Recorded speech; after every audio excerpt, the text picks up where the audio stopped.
Outro dia me perguntaram no Twitter se algum filósofo cristão tinha sido influência minha. Eu listei vários, entre outros o Olavo de Carvalho, o que provocou uma pergunta de um leitor para eu explicar isso melhor, assim, de que maneira eu fui influenciado pelo Olavo e o que eu achava dele. Então resolvi reagir de novo com um vídeo aqui.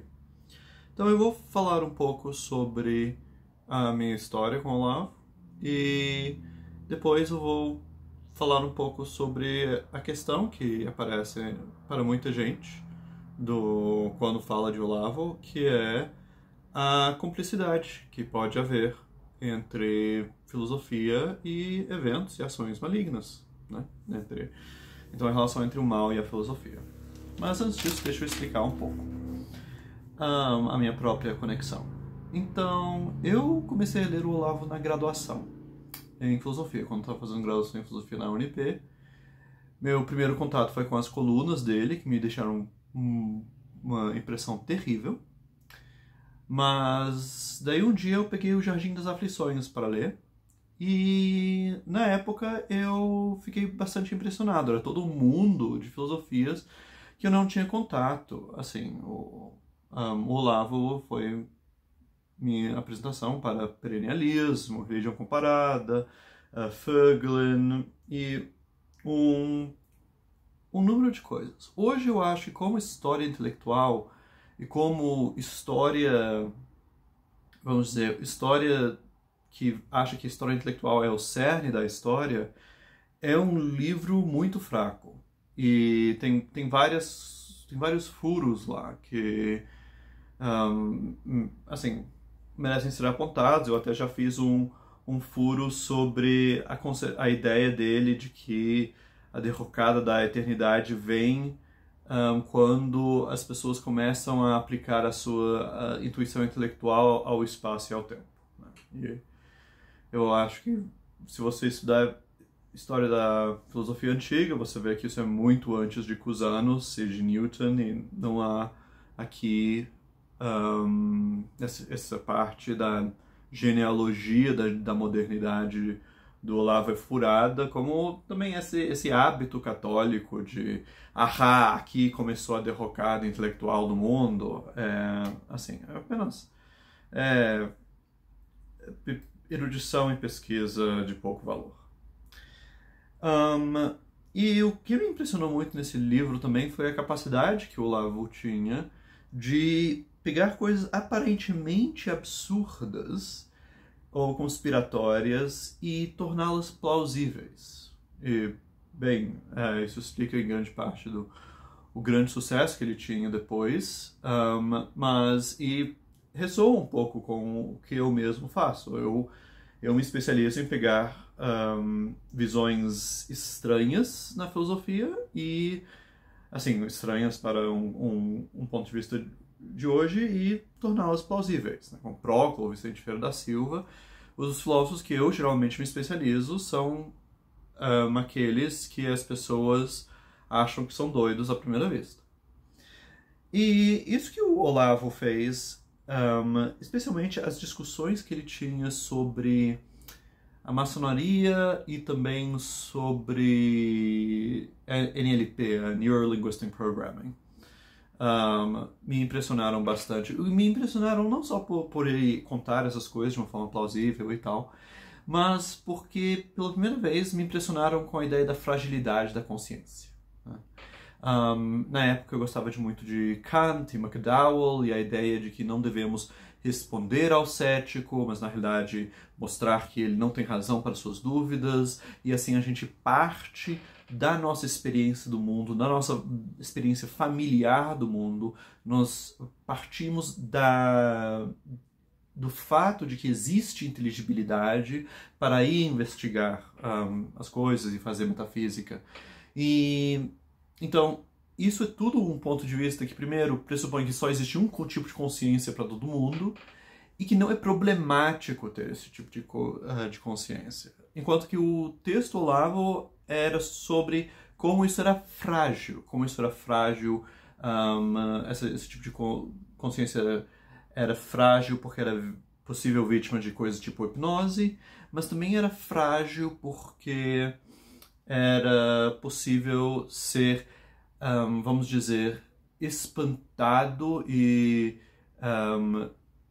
ser derrubado por um efeito, uma coisa fora do comum, uma coisa extraordinária, e você não tem um jeito de processar aquela experiência, e daí todas suas crenças caem, e você fica refém desse fenômeno extraordinário, né? Então, essa preocupação com os fundamentos da própria consciência foi algo que ele me despertou, e na época esse argumento foi... essa preocupação foi central para eu acabar. Na época eu não praticava nenhuma religião e eu acabei virando católico, em parte por isso, mas isso foi algo que me impulsionou, embora os argumentos para a existência de Deus e para a explicação da encarnação vindos da filosofia clássica alemã foram mais importantes para realmente me levar num ponto em que eu achava, não, eu posso falar o credo e assinar embaixo. Mas então, ele despertou, vamos dizer, essa preocupação com a imagem manifesta do mundo, né? Essa preocupação que ela precisa mesmo ter uma fundamentação mais profunda.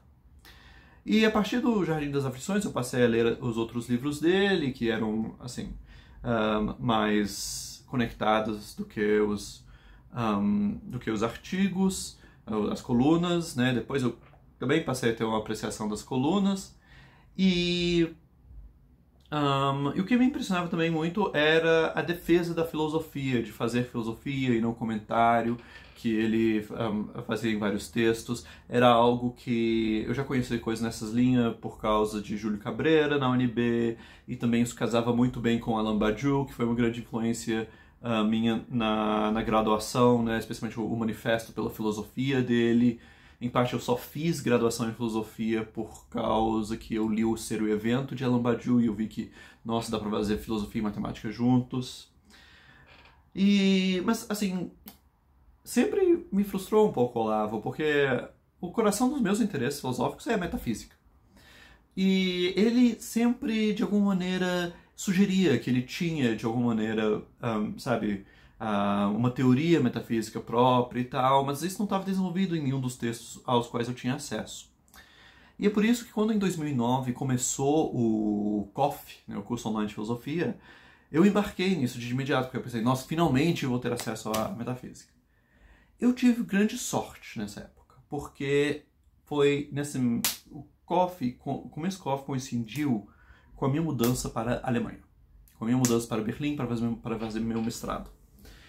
E daí eu fui poupado pelo que entendo que houve com vários grupos de alunos aqui no Brasil, que foi realmente a criação de um ambiente de seita, né?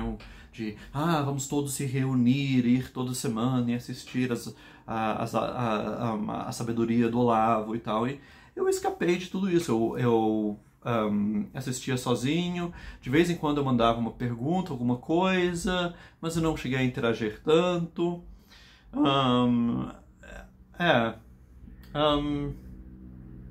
Assim, teve algumas cartas minhas que foram respondidas, mas isso é assunto para outra hora. E daí os primeiros 2 anos eu segui mais ou menos assiduamente, eram mais anos em que ele ainda não estava dando a metafísica, ele estava falando coisas de teoria do conhecimento, diagnóstico da situação cultural e intelectual no Brasil. E daí eu acabei perdendo o interesse, porque eu tive que me dedicar ao mestrado e à pesquisa. E daí foi assim, eu fiquei em Berlim, eu fiz, depois do mestrado, eu fiz o doutorado. De vez em quando eu dava uma olhada, vi o que o Olavo estava fazendo, e eu ficava, assim, achava a coisa cada vez mais estranha. E daí chegou um ponto no meu pós-doutorado, ou talvez antes, em que eu realmente, não antes já, eu cheguei em Jerusalém já bastante alienado de coisas que ele vinha dizendo, mas foi realmente na volta da eleição do Bolsonaro e depois da pandemia que realmente eu achei, né, olha, aqui tem algo maligno, algo que não está certo. Uma pessoa inteligente que diz em público, muitos e muitos e muitos ouvintes que Ernesto Araújo é um gênio, uma pessoa que obviamente está mentindo na cara dura. E então eu fui me afastando e daí depois, né, alguns anos atrás, ele morreu. Ele morreu. E pra mim, assim, eu até hoje tenho contato com pessoas para as quais o Olavo foi uma influência mais positiva e benéfica, e que ainda sentem a morte dele como, sabe, com pesar. Mas para mim foi um grande alívio, porque de certa maneira tirou o peso dele, tirou o peso, tirou a toxicidade de perto de tudo que ele tinha escrito. Porque tinha coisas interessantes de filosofia lá, mas era tudo um pouco contaminado por aquela personalidade que não deixava ninguém, na realidade, discutir a obra dele se não fosse exatamente da maneira como ele entendia. E se não fosse exatamente da maneira como ele queria que fosse entendido. E então era, assim, impossível lidar com uma pessoa assim, fora objeções morais.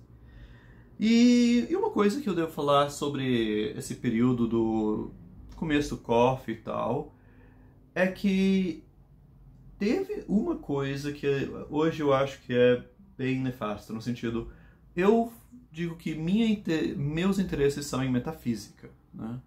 E eu já na época, né, eu lia disso, eu lia muito, mas o Olavo, ele tinha todo esse programa de é impossível você fazer filosofia se você não, sabe, você não formou seu imaginário, você não tem todas essas coisas preparatórias anteriores, etc.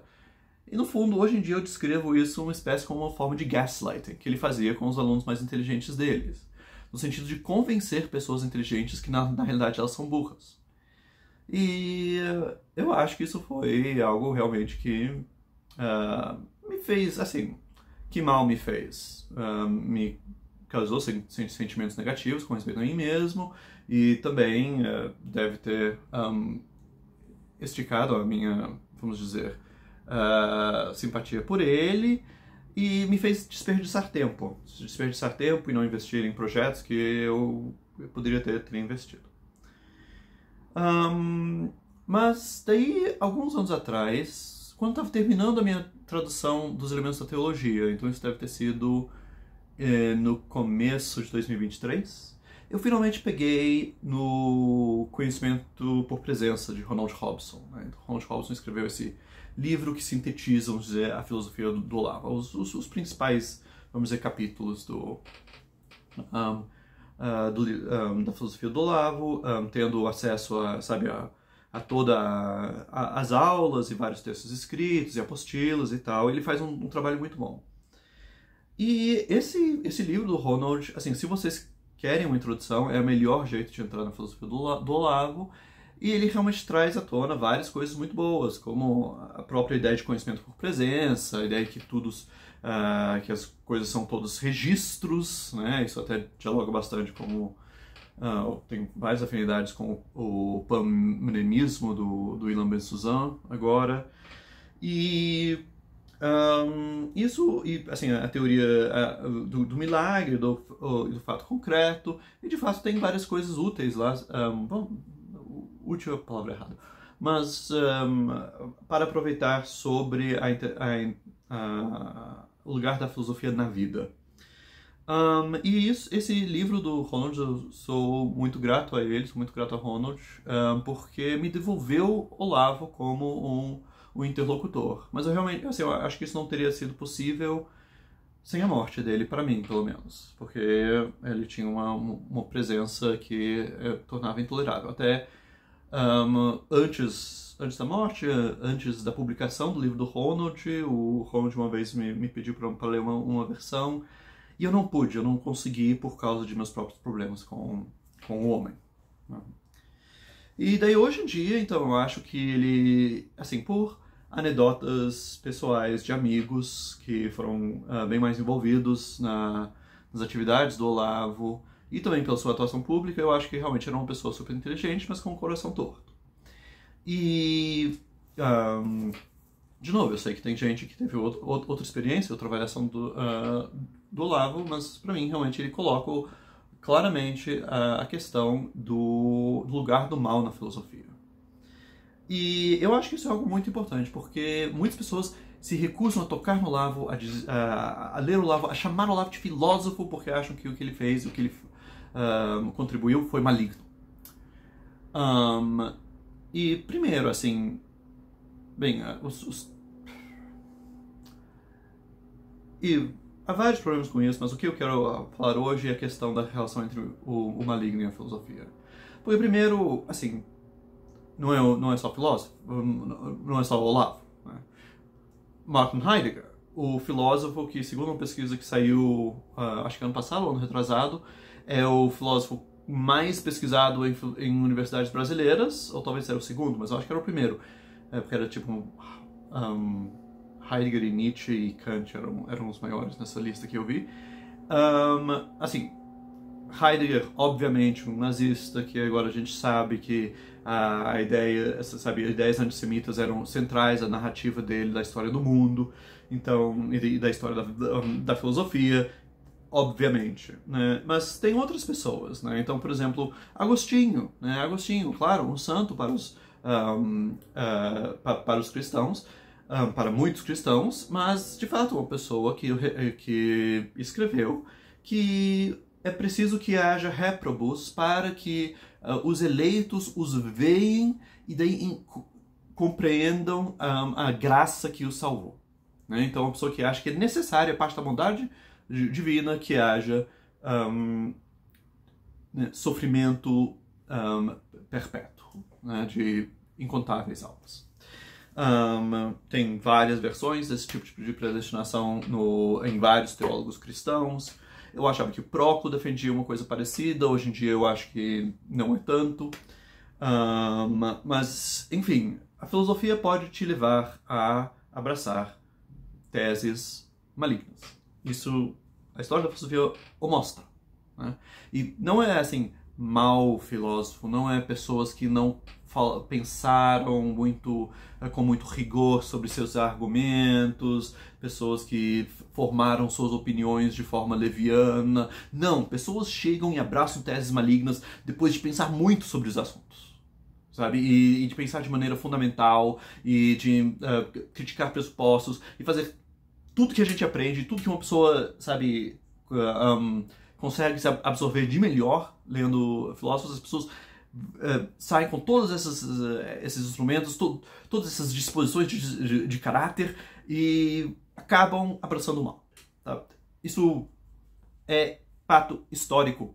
Não há, assim, rejeitar pessoas, rejeitar o nome de filosofia porque uma pessoa é má, é simplesmente, sabe, um total no true Scotsman, é um total negação dos fatos a partir de uma norma completamente desconectada da realidade. Agora, isso é um problema, né? Isso é um problema, assim. Se a filosofia, se pensar racionalmente sobre os argumentos, sobre as nossas intuições, avaliar uma opinião contra a outra, se isso não é o jeito que a gente consegue abraçar o bem e entender o que é bom, de que maneira tem? A gente tem que, o quê? Simplesmente abraçar uma intuição mística da bondade? A gente tem que aceitar simplesmente uma revelação? Simplesmente fazer o bem para os amigos e o mal para os inimigos? Assim, de onde que... se nós não temos a razão, de onde aprenderemos o que é bom? Né? Bem, isso é responder isso é a obra de uma vida inteira. Até onde eu consigo entender agora, e como eu vejo a situação no momento, a realidade em que vivemos é necessariamente trágica. Há valores incompatíveis que estruturam nossa realidade e que levam necessariamente a conflitos trágicos. Né? A gente tem que escolher entre honrar a verdade, não mentir, vamos dizer, e proteger os outros. Nós temos que escolher entre, eu não sei, respeitar os direitos de propriedade de uma pessoa e as necessidades de outra.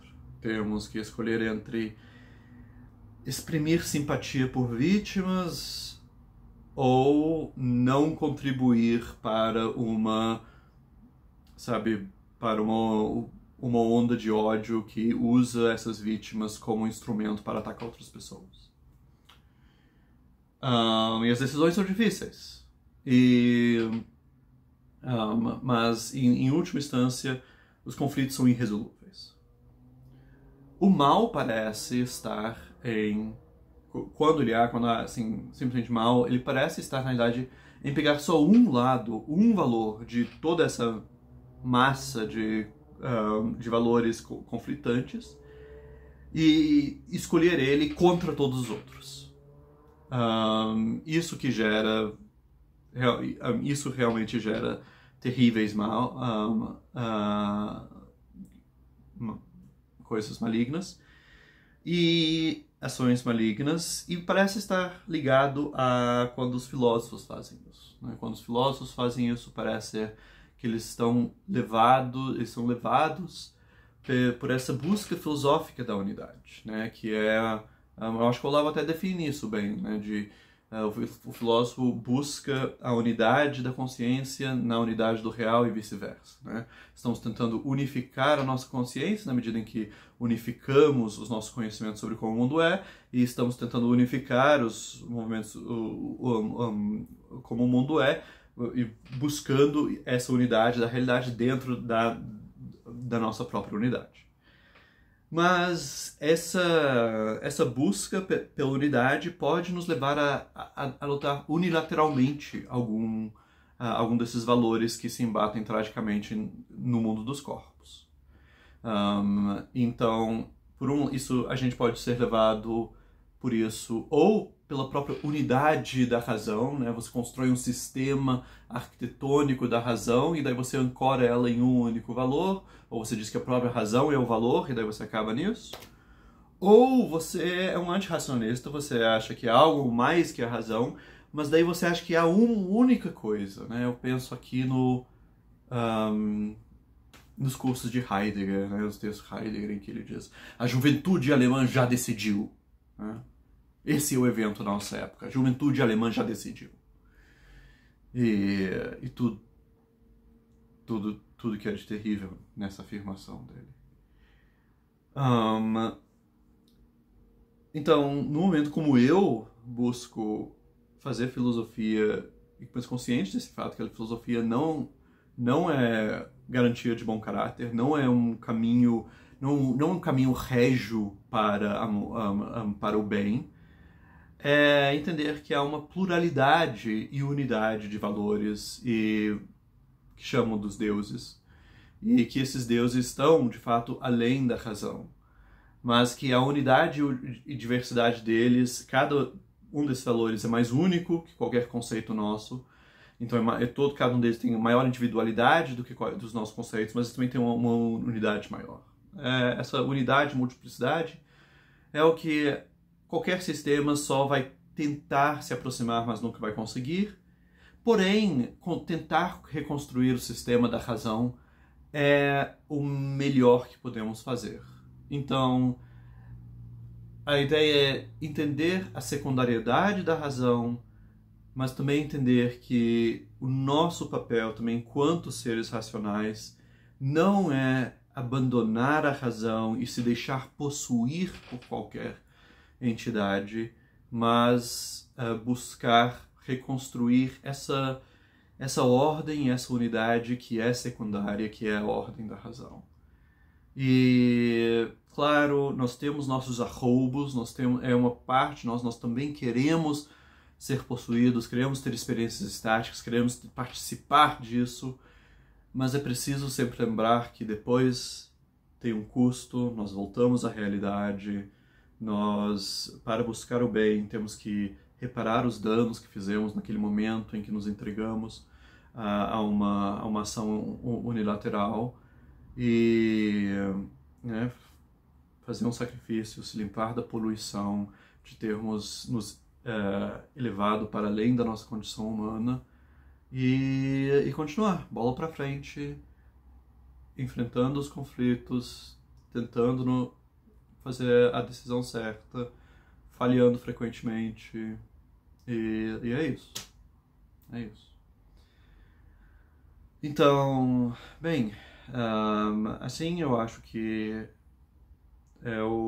assim se desenha para mim no momento o problema do mal em sua conexão com a filosofia.